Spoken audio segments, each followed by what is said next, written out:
बिस्मिल्लाहिर्रहमानिर्रहीम अस्सलामुअलैकुम। Supreme court से मैं हूं करामत मुगल और मेरे साथ हैं सईद बलोच साहब, सीनियर जर्नलिस्ट हैं। सुप्रीम कोर्ट से वैसे तो इलेक्शंस की खबरें आज चल रही हैं, लेकिन इसके साथ साथ दरख्वास्तें भी आ रही हैं, बाकी काम भी चल रहा है। एक तो जुडिशल कमीशन के लिए पीटीआई ने कोई नाम सुजेस्ट किए हैं, उनकी क्या आगे जाके सुनवाई होगी, उनको शामिल किया जाएगा कि नहीं। दूसरी जानब एक दरख्वास्त और पीटीआई ने देर आए दुरुस्त आए काजी साहब के जाने के ऐन बाद वो दरख्वास्त अब दायर की है कि ये जो इलेक्शन ट्रिब्यूनल्स बनाए गए थे इन पर नज़रसानी लगाई जाए, जो कि बंद डब्बों को खोलने का जो पासवर्ड है ना वो उस पर लगे और फार्म 47 वाले घर जाएं और फार्म 45 वाले आगे आएँ। क्या देख रहे हैं, क्या हालात पलटा खाएंगे? बहुत शुक्रिया करामत मुगल साहब। देखें, जो पाकिस्तान तहरीक इंसाफ की जानिब से जुडिशल कमीशन के हवाले से और ख़ास तौर पर आइनी तरमीम के हवाले से अपने कुछ तहफ़्फ़ुज़ात का इजहार किया गया था। पीटीआई ने आइनी तरमीम की भी मुखालफत की थी, वोटिंग के अमल का हिस्सा नहीं बने थे, बायकॉट किया था। दूसरी जानिब पाकिस्तान तहरीक इंसाफ ने उस आइनी तरमीम के तहत जो खसूसी पार्लिमानी कमेटी बनाई गई थी उसका जो पहला इजलास हुआ था, जिसमें चीफ जस्टिस पाकिस्तान की नामजदगी की गई 3 जजेस के पैनल में से, उस खसूसी कमेटी इजलास में भी शिरकत नहीं की थी। तो ये अब अहम मामला था और पीटीआई का ये एक असूली मौक़िफ़ था कि हमने चूँकि आइनी तरमीम की एक तरह से मुखालफत की और उस वक्त पार्लिमानी कमेटी जो पीटीआई की सियासी कमेटी थी वो इस हवाले से फ़ैसला भी कर चुकी थी। आपको याद है जब खसूसी कमेटी का इजलास हो रहा था तो अयाज सादिक साहब ने बैरिस्टर गौहर ख़ान के साथ मुलाकात की थी और उनसे रिक्वेस्ट की थी कि आप कमेटी इजलास में शरीक हों ताकि तमाम सियासी जमातों की जानिब से एक मुतफ़िक़ा तौर पर नाम जो है वो उसकी मंजूरी दी जाए। लेकिन उसमें गौहर ख़ान साहब की जानिब से ये मौक़िफ़ इख्तियार किया गया कि अब चूँकि कोर कमेटी और सियासी कमेटी अपने फ़ैसले कर चुकी हैं तो मैं एक पर्सनल कैपेसिटी में इस बात का फ़ैसला नहीं कर सकता कि हमें कमेटी इजलासों में या जो जुडिशल कमीशन के हवाले से जो नामजदगियाँ होनी है उसमें हमने शिरकत करनी है या नहीं। तो फिर बाद में आपको पता है कमेटी के इजलास भी हुए और उसके अंदर काफ़ी सारी चीज़ें डिस्कस हुई। तो अब ज़राए ये बता रहे हैं कि पाकिस्तान तहरीक इंसाफ ने भी जुडिशल कमीशन के हवाले से अपने कुछ नाम भिजवाने का फ़ैसला किया है। इसमें हुकूमत के भी नाम होंगे और अपोजिशन के भी नाम होंगे और इस वक्त सबसे बड़ी अपोजिशन जमात पाकिस्तान तहरीक इंसाफ है। और इस हवाले से जो पीटीआई ज़राए हैं उनके मुताबिक 6 नाम मुमकिन तौर पे अभी इब्तदाई तौर पर वो सामने लाए गए हैं, जिसमें बैरिस्टर गौहर ख़ान हैं, बैरिस्टर अली ज़फ़र हैं, बैरिस्टर उमैर नियाज़ी हैं, उमर अयूब हैं और असद कैसर का नाम शामिल है। इसके अलावा लतीफ़ कोसा और अली मोहम्मद ख़ान का नाम भी इब्तदाई फ़हरिस्त में रखा गया है। लेकिन पीटीआई ज़राए ये कहते हैं कि अगर इस हवाले से कोई हतमी मंजूरी करना हुई नामों में से तो वो बैरिस्टर गौहर अली ख़ान और बैरिस्टर सेनेटर अली ज़फ़र के नाम पर मुमकिन तौर पर की जा सकती है। अली ज़फ़र एक सीनियर मंचे हुए वकील भी हैं और बैरिस्टर गौहर ख़ान भी इस वक्त पाकिस्तान तहरीक इंसाफ के चेयरमैन हैं और पार्लिमानी सियासत के अंदर भी बहुत ज़्यादा भरपूर किरदार उनकी जानिब से अदा किया जा रहा है। और इसके अलावा ये भी कहा जा रहा है कि अगर बैरिस्टर उमैर नियाज़ी के नाम के ऊपर भी अगर इत्तेफाक हो जाता है तो फिर उमैर नियाज़ी का नाम जो है वो उन 2 जो नाम होंगे हतमी उनके अंदर शामिल किया जा सकता है और बैरिस्टर गौहर ख़ान का नाम हतमी नाम में से निकाला भी जा सकता है। लेकिन अभी इसके ऊपर मशावरती अमल जारी है। जो है वो इमरान खान उसके ऊपर अप्रूवल देंगे हतमी तौर पे और पीटीआई की जो इंटरनल इसमें डिस्कशन है उसके ऊपर भी बातचीत जारी है।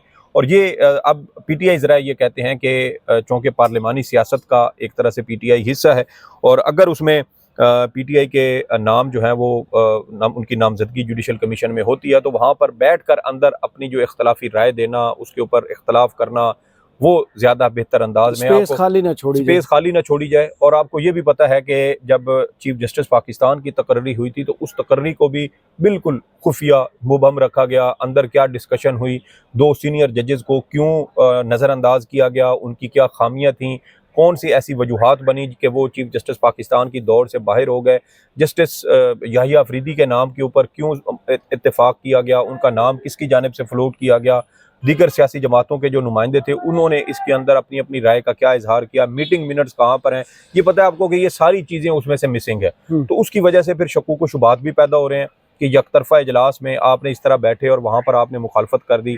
फिर आप ये भी कहते हैं कि हम कभी किसी सूरत इसके मीटिंग मिनट्स पब्लिक नहीं करेंगे। इसका मतलब यह है कि आपके कुछ पॉलिटिकल मोटिव्स हैं, सियासी मुहरकात हैं और सियासी मुहरकात को बुनियाद बनाकर आप ये फैसले कर रहे हैं। क्योंकि अगर आप जमहूरी होता तो जमहूरी होता, बिल्कुल जमहूरी होता, शफाफियत होती तो आप इनको पब्लिक करते, मीटिंग मिनट्स बताते, बल्कि धड़ाधड़ बता रहे होते। जी जी, JUI के जो रुकन है उन्होंने क्या कहा, पीपल्स पार्टी के अरकान ने क्या कहा, मुस्लिम लीग नून के कन्विंस कैसे सारे याहिया अफरीदी साहब के नाम पर हुए क्यों कन्विंस हुए, कौन सी ऐसी खूबियां हैं कि जिनके उनके नाम की मुखालफत क्यों की। तो ये देखें ना, ये वो सारी वजूहात हैं। आप 2 सीनियर जजेस को अगर सुपरसीड कर रहे हैं तो उसकी कोई बहुत ठोस, बहुत मजबूत किस्म की वजूहात हो सकती हैं। फाइल में कुछ तो ऐसा होगा, या फिर ये हो सकता है कि हुकूमत की चौंके इलेक्शन ऑडिट से बचना था, जस्टिस मंसूर अली शाह 25 से पहले करना था, 25 से पहले भी करना था। और साथ ही आप देखें कि 8 जजेस जिन्होंने मखसूस नशिस्तों का अक्सरियती फैसला दिया, उसमें जस्टिस मुनीब और जस्टिस मंसूर अली शाह दोनों शामिल हैं। उन 8 जजेस के अक्सरियती फैसले से जिस जज ने इख्तलाफ किया वो जस्टिस याहिया अफरीदी का नाम भी उनमें शामिल है। उन्होंने एक जज होकर अपना अलग से इख्तलाफी नोट लिखा, ना वो जमाल मंदोखेल के साहब के इख्तलाफी नोट में शामिल हुए, ना जस्टिस अमीनुद्दीन के इख्तलाफी नोट में शामिल हुए।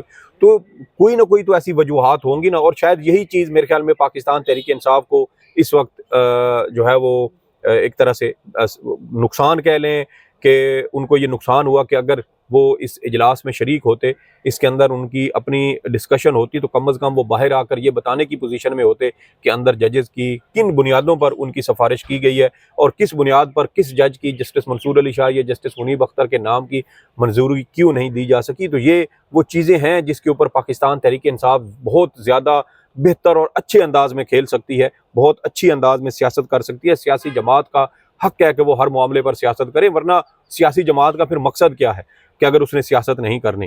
तो ये मेरे ख्याल में शायद कुछ ऐसी गलतियां या खामियां मेरा अब शायद PTI की लीडरशिप को महसूस हुई हैं। तो अगर पार्लिमानी सियासत के अंदर इंगेज, हाँ, फार्म 45 के हवाले से, 47 के हवाले से आपकी एक जिद्दोजहद है, वो अपनी जगह मौजूद है, वो आपका जो मौक़िफ़ है उसके अंदर कोई तब्दीली नहीं आई। आप पार्लिमान को भी उसी अंदाज में देखते हैं, आप इस हुकूमत के लोगों को भी उसी अंदाज में देखते हैं, उन पर तनकीद भी करते हैं, लेकिन कुछ ज़रूरी ऐसी चीज़ें हैं जिसके अंदर हर सियासी जमात का अगर उनकी इनपुट हो तो उससे नुकसान नहीं, फ़ायदा होता है। और इसकी बुनियाद पर भी देखें, फ़र्ज़ करें अगर पाकिस्तान तहरीक इंसाफ उस वक्त इजलास में शरीक होती, तो वहाँ अगर ये अपनी इख्तलाफी राय देते और बाद में आकर ये मीडिया को बताते कि अंदर हुकूमत ने 2 जजेस को सुपरसीड किस बुनियाद पर किया है, तो क्या इससे PTI को फ़ायदा होता या ना होता, हुकूमत को नुकसान होता या ना होता। तो ये चीज़ें हैं जिसको मेरे ख्याल में अब रियलाइज़ किया जा रहा। तो इसको मेरे ख्याल में इसकी सताइश करनी चाहिए कि पार्लिमानी सियासत में रहकर इंगेज होकर, क्योंकि जब भी आपने किसी जगह की गंद की सफाई भी करनी होती है ना, तो उसके भी अंदर आपको उतरना पड़ता है, घुसना पड़ता है, तब जाकर आप उसकी सफाई कर सकते हैं। तो पार्लिमानी सियासत के अंदर रहें। इससे पहले आप इस्तीफे भी दे चुके हैं, आपको उस तर्ज सियासत का भी इल्म है, उसका क्या एक लेवल होता है, उसका क्या क्या कहते हैं उसको, जबान का जायका, वो भी आप चख चुके हैं। तो आप जरा ये भी चख लें। आप पर तनकीद की जाती थी, एक्टिव हो, हर जगह प्रेजेंस शो करें। देखें हुकूमत को नुकसान क्या हो सकता है, 2 जजेस सुपरसीड हुए, आप खाली जगह छोड़ देंगे, हुकूमत अपना ले आएगी, या फिर वो यकतरफा करती रहेगी, यकतरफा करती रहेगी, जी या यकतरफा करती रहेगी। अगर सेनेटर कामरान मुर्तज़ा के साथ PTI के 3 लोगों के भी तो 4 लोगों के अख्तिलाफ आ जाता, तो बड़ा एक स्ट्रॉन्ग उसमें ओपिनियन बन सकता। और सबसे बड़ी बात, हुकूमत ने 2 जजों को सुपरसीड क्यों किया, ये राज खुल जाता सबसे। हाँ, ये राज खुल जाता कि अंदर सिलेक्शन कैसे हुई है। तो ये वो सबसे बड़ी साइंस थी मेरे ख्याल में, जिसको PTI अपने फायदे के लिए इंतहाई शानदार अंदाज में इस्तेमाल कर सकते हैं। हाँ, एब्सटेन न करें, मुखालफत करें। भाई आपके एक जो मौक़िफ़ है उसकी खुल के, आपके 3 MNA 3 रुकन है, उसमें 1 सेनेटर है, 2 MNA, खुल के बोलें, इख्तलाफ करें, अब खुलकर करें और उनसे वजूहात पूछें और बाहर आकर आप उसके ऊपर सियासत करें, ये आपका हक है। तो ये चलें, एक मिसकैलकुलेशन हुई, लेकिन अब वो नाम दे दिए गए हैं। 2 नाम हतमी होंगे, 2 हुकूमत के हैं, 2 अपोजिशन के हैं। PTI चूँकि सबसे बड़ी सियासी जमात है, मुमकिन तौर पे इसमें शायद मौलाना साहब की सियासी जमात को कोई नुमाइंदगी ना मिले, तो एक सेनेटर PTI का होगा, एक MNA होगा। इस वक्त MNA के लिए अली जफर का नाम ही फेवरेट आ रहा है, जबकि सेनेटर के लिए जबकि MNA के लिए गौहर खान है और उनके साथ उमैर नियाजी हैं। जी, वो भी MNA है। तो उन दोनों में से किसी एक के नाम पर अगर हतमी जो भी फैसला होता है, मेरे ख्याल में अगर उमैर नियाजी भी जाते हैं तो कोई गलत नहीं है, गौहर खान जाए तो जी। तो ये इस वक्त चल रहा है। दूसरी जानिब जो आपने बात की इलेक्शन ट्रिब्यूनल वाली, मेरे ख्याल में काजी साहब जो वो बनाया था ना बक्सा, उन्होंने उमरू अयार की जंबील की तरह के, वहाँ से जो चीज़ निकालते थे वो PTI के खिलाफ और हुकूमत के हक में जाती थी। तो वो जो जादुई जंबील है ना, अब उसके अंदर वो काजी साहब ने चाबी रखी थी। हाँ। चाबी रख के वो तकरीबन एक तरह से अपने साथ ही ले गए, लेकिन वो वो बिल्कुल इसी तरह होता है, या अंधे कुएं में फेंक देते हैं। वो जो जादू टोने करते हैं ना, वो इस तरह के भी जंतर मंतर करके, तो कहीं अंधे कुएं न चाबी मिले ना उसका बाद में तोड़ो। लेकिन यहाँ पर मसला ये है कि मास्टर कीज भी कुछ लोगों के पास होती हैं और मास्टर कीज वाले वो सुप्रीम कोर्ट पहुंच चुके हैं। काजी साहब ने जिस तरह की सहूलतकारी की, पीटीआई से 3 सीटें छीनी, पहले 4 सीटें कौमी असम्बली की, एक गुजरांवाला से, लोधरा से, 2 गुजरांवाला से, एक लोधरा से और एक गलबन एक और शहर से थी। टोटल 4 कौमी असम्बली की सीटें छीनी गई, 2 सीटें सूबाई असम्बली की छीनी गई कि दोबारा गिनती के नाम पर बेंचेस काजी साहब के बने हुए थे। उन 4 सीटों में जस्टिस अकील अब्बासी साहब का आप इख्तलाफी नोट उठा के देख लें, वो ये कह रहे हैं कि रिज़ल्ट कंसोलिडेशन शुरू हो चुकी थी और उसके बाद ये दरख्वास्त आई, लेकिन काजी साहब ने चूँकि नून लीग को सीटें पूरी करके देनी थी। अब फ़र्ज़ करें कि अगर वो सीटें ना होती तो पीटीआई के कितने लोग तोड़ना पड़ते, शायद डबल तोड़ना पड़ जाता, 15-20 लोग तोड़ते तो मज़ीद मुश्किल हो जाती। तो ये सारी सहूलतकारी काजी फ़ायज़ ईसा करके गया, अपने हल्फ की खिलाफ वर्जी करके गया, आइन की शिकनी करके गया। तो मेरे ख्याल में उसमें पीटीआई की जब हुकूमत आएगी तो बहुत सारे लोगों के गर्दनें आर्टिकल 6 के फंदे में आएंगी। हो सकता है कि उसमें काजी फ़ायज़ ईसा को भी अपने आमाल का, अपने सियाह करतूतों के हवाले से जवाबदेह होना पड़ेगा। जी जी, वो अब जहाँ जाएंगे वो अब आवाम के डोनर साथ साथ जाएंगे और डोनर से उनकी इज्जत अफजाई भी होती रहेगी। तो ये मकाम इबरत है हर शख्स के लिए जो इक़्तिदार के नशे में, कुर्सी के नशे में, ताकत के नशे में ये सब कुछ भूल जाता है। जस्टिस मंसूर अली शाह ने अपने ख़त में बहुत खूबसूरत बात लिखी थी 24 अक्टूबर को कि हम अमूमन इक़्तिदार के नशे में ये भूल जाते हैं, जब हमारे पास इख्तियार होता है तो उस वक्त हम अक्सर ये भूल जाते हैं कि अवाम में हमारी साख क्या है और तारीख़ जो है वो किसी को माफ़ नहीं करती।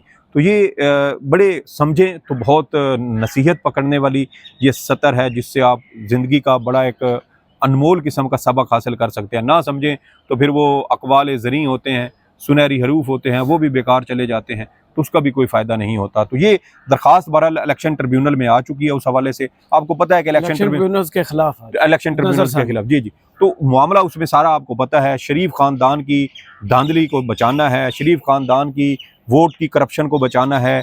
अगर आप देख लें कि इलेक्शन ट्रिब्यूनल का इशू सिर्फ पंजाब में हुआ, न सिंध में हुआ, न बलूचिस्तान में हुआ, न इस्लामाबाद में हुआ, न खैबर पख्तूनख्वा में हुआ। इस्लामाबाद की तो तीनों सीटें गायब कर दी गई ना, तीनों सीटों की देखे Justice Tariq Mahmood Jahangiri versus Election Commission और 3 है वो जो नहीं मैं उसकी बात नहीं कर रहा, मैं इलेक्शन ट्रिब्यूनल की अपॉइंटमेंट की। यहाँ पर तो डिस्प्यूट ही अपॉइंटमेंट का था, पर भी पराचा साहब को लगा दिया था, याद नहीं? जी जी, वो तो बाद में लगाया ना। मैं ये कह रहा हूँ कि वहाँ डिस्प्यूट क्या था, इलेक्शन कमीशन कहता था कि हमें नाम भिजवाएं, हम अपनी मर्जी के लगाएंगे।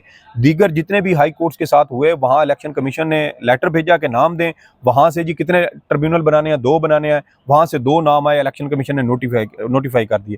मसला सारा पंजाब के अंदर है। पंजाब के अंदर क्यों आया? नवाज शरीफ की सीट खुलती, मरियम सफदर अमान की सीट खुलती, हमजा शहबाज की खुलती, शहबाज शरीफ की खुलती, अलीम खान की सीट खुलती, ओन चौधरी की सीट खुलती, और जितने बड़े बड़े नाम थे जो मुस्लिम लीग नून या IPP से ताल्लुक़ रखते हैं, जिनको जोर ज़बरदस्ती से सुबह 4 बजे लात मार के उठाया गया कि उठो तुम जीत गए, जाओ जाके मीडिया पे अपनी कामयाबी क्लेम करो। तो ये वो लोग हैं जिनकी अब धांधलियाँ खुलने का इम्कान है। अभी आप ये देखें कि जो 8 ट्रिब्यूनल बनाए गए उसमें लाहौर के अंदर एक रिटायर्ड जज के ट्रिब्यूनल लगा दिया गया। तो यहाँ से क्या हमें एक तासुर मिलता है कि सारी चीज़ें सेटिंग की गई थी और इन्हीं सेटिंग्स को करवाने वाला कौन था? काजी फ़ायज़ ईसा। वरना जस्टिस जो आलिया नीलम है, उन्होंने तो जब पहली बैठक हुई थी गालिबन 14 या 15 जून को पहली बैठक हुई थी, तो उसमें तो उन्होंने कहा था कि जो फैसला हो चुका है यही शहजाद मलिक वाला, तो ये तब्दील नहीं हो सकते। तो फिर बाद में ऐसी कौन सा बंदा है जिसने दरमियान में मसालियत करवाई होगी और ये सब कुछ किया होगा? मुझे तो शक सारा जाता है साबिक चीफ जस्टिस काजी फ़ायज़ ईसा के ऊपर कि इन्होंने कुछ किया होगा, और यही इन्होंने ही केस सुना। पीटीआई का हर केस इन्होंने चुन चुन के अपने पास लगाया, उनकी खुलकर मुखालफत की, खुलकर उनका इख्तलाफ किया, उनका हक तलफी करने की कोशिश की।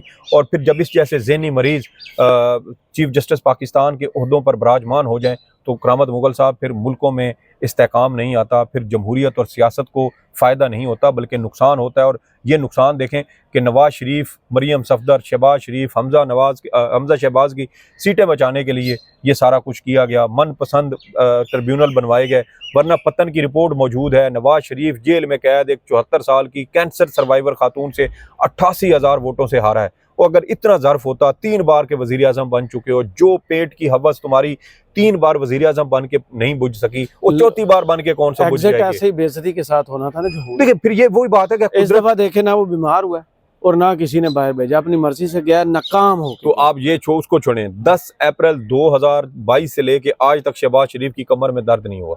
हाँ, हमजा शहबाज की कमर में दर्द नहीं हुआ। वो भी भाग गया। तो ये नवंबर के पहले हफ्ते में मरियम नवाज की भी खबरें आ रही हैं, वो भी भाग हफ्ते में पहले हफ्ते जा रही हैं। डूबते जहाज है, सबको पता है, यहाँ से सिग्नल मिलना शुरू हो चुके हैं। कल का एलामिया, यहाँ कल का एलामिया एक झलक है, एक ट्रेलर है, टीजर है। आने वाले दिनों में इनको पूरी फिल्म भी देखने पड़ सकती है और हो सकता है वो फिल्म ब्लॉकबस्टर भी साबित हो। तो मुस्लिम लीग नून कैसे ये सारे जो इश्यूज हैं, ये सारे मसाइल हैं, उनको कैसे टैकल करेगी।